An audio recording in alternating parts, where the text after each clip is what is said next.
How we doing? Good. Why do you have so much energy on a Tuesday? So we got a game on Thursday. That's why. I know that you're going to go back and you're looking at tape because you only played these guys a few weeks ago. Is there any danger in putting too much stock in what you see? And I say that because of how much you guys limited Matthew Stafford. No, you're playing against an excellent team that has the answers for everything. They show it on tape week in, week out. You have to delve down. You have to look at it and say, how are we going to do this? How are we going to do it our style, our way, and ultimately allow the players to play fast on Thursday night. Like that's where you start. Some folks would look at the first game and say, that's as good as you guys can do, but I talked to guys in the locker room, like, we didn't play run the way we wanted to play. How do you look at that game? Yeah, say exactly how they saw it. That we gave up some runs, that they had a good plan, they got us, and I think we gave up like 2 or 3 explosive runs that gave them an opportunity to score. And when you're playing the football that we have the vision of we want to play as a collective, you don't let them run the ball. You have to keep working and keep fighting and keep playing to allow that to happen. They've been leaning so much on their 13 personnel this year, especially the last couple of weeks. Devontae's injury now probably going to lean heavier to that. But how much do you balance, especially in a short week, what they've been doing recently with what Sean McVay has done in the past, where they've mixed in a lot more 11 personnel? Like how do you try to manage that, especially in a short week? Yeah, you just have to look at how they're playing on early downs, how they're playing on different situations in the game, and kind of look at the averages and get ready for those situations and be ready to adapt as the game goes. He's an excellent player, so if you lose an excellent player, we could say the same thing. We've had situations where we've lost excellent players and players have stepped up in an excellent way. So I assume they're well coached. Their guys are gonna come to play. So we just got to play. What was it like seeing Rylie get out that Sunday? It was a cool experience. You know, like I think it's hard to kind of put yourself in that guy's shoes. You know, we forget sometimes. I know you guys, but like being around him, he's so mature and the way he approaches things, he's such a professional. You forget that he's a rookie. And to go through all the stuff that he's gone through and get himself back to that moment and play in that game, I just had the utmost respect. Like, he'll take a step forward. He'll learn from the things that he didn't do well, and there's little things he done well, and the approach was right. Where can we tweak it? He's already asking those questions. He'll be fine. Yeah, he said he was a little eager and maybe bit on a couple of track Yeah, plays. he's playing in front of an all-pro player, and he lined up, and he wasn't afraid, and he got to go in and took his shot, and he fell down and get to the next play. What is it about him that you put him in more of a tackle and over guards instead of defensive end at Notre Dame? Oh, because he's like 308. He's a big man. He's like, to me, he can play in multiple spots, but just like any player that you have that's a young guy, you put him in one spot, you allow him to learn and grow, and then we can move on from there. We've asked you about this in past weeks, but with a team like the Rams that can change from 11 to 13, do different things, just how much do players like even Witherspoon, who can do so many different things, allow you guys to sort of play the defense you want regardless of what? Yeah, they definitely do, but you also have to be ready for different scenarios. So like the multiple packages we can create and get into different things, they help us and allow players to play and own their roles. So I think it's a bit of both, really. You guys didn't have Julian Love or Jarran the first time you guys played this year. How much does that change how you approach a game?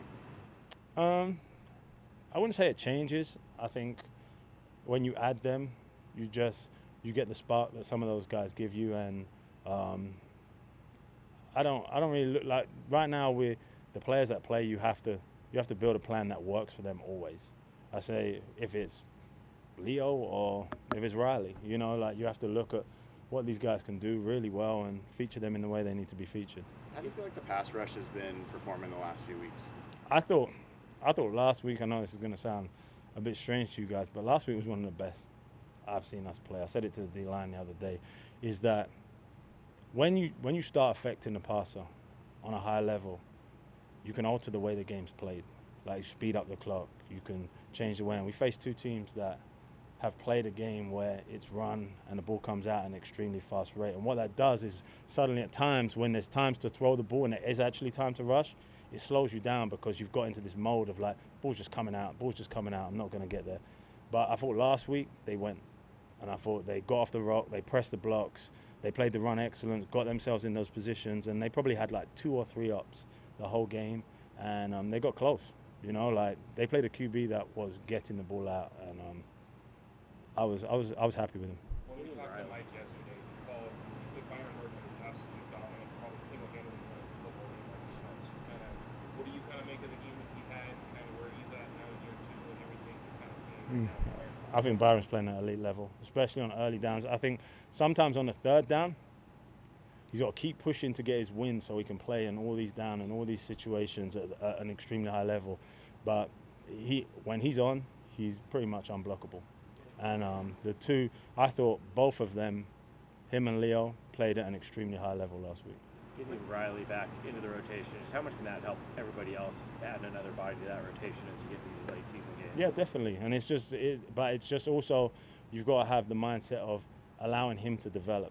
Like, we're in week 16 and he's just come back. So like, you don't want to throw him in there and you knock his confidence. He's got to find his way back and make plays and own his role, and that will happen. Back to Murphy, he does the drop one knee when they're getting double teamed. He did it at Texas. Do you encourage that, or is that just that's a dangerous, unique skill he only he's got? I think when people want to corkscrew like that and drop their knee, it's like that's a style that they have, and then if they can not perfect it but close to it, which he does, then you have to allow people to play like that. Have you had a guy do that? No, not as regular. I played with a guy. I coached a guy in 21 that done that, and he was pretty good at it. Do you have to adjust anything in a game plan for a Thursday night game in terms of what you call the start or what you have to be aware of, what they might be able to do in the 4th quarter? I think on a Thursday night game, the number one thing is your players play as fast as they possibly can.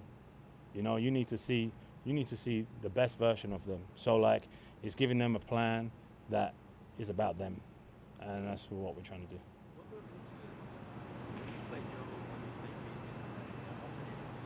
They just work on a rotation. So like, they both play in different packages, and they go on that.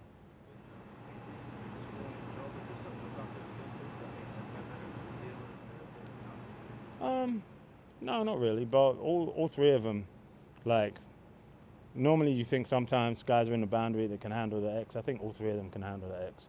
So like, they all can play in different positions.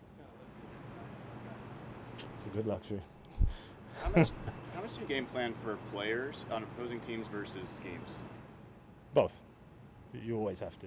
Like, if there's a guy that could potentially wreck the game or you have a good matchup for, you have to be aware of them at every position in this league, because there's special players that can do special things, and sometimes you think, can you allow them? Can you give them the opportunity to do that, or can you shut that down? So it's a kind of balancing act. Your corner rotation's predetermined, or on a field thing, or is it both? It's predetermined.